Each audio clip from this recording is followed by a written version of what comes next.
2 weeks ago, nagpa-Barbie Arms si Kirk Papiolek sa Fairgod Barbie Timog Branch. And ayan yung usapan namin dahil may pinaghahandaan nga siya. Ayun, magja-judge pala siya kasama sila Atisa. Kaya kitang-kita nyo naman, grabe yung ninipis ng braso ni Kirk Papiolek. At hindi lang yan dahil alam na, babalik siya tomorrow dahil the doctor is in sa Timog Branch at marami na naman siya ipapakurot kay Doc. Siyempre may mga magagawa at mababago pero hindi mahalata dahil ayun ang trademark ni Fairy God Barbie, pati yung katawaw niya. And today papunta tayo sa Timog Branch dahil may isang celebrity na naman nahihika.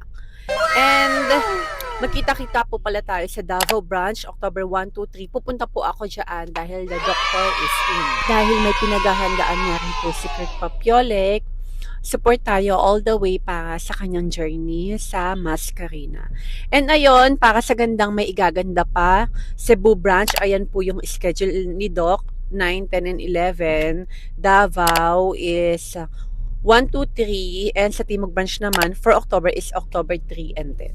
See you everyone!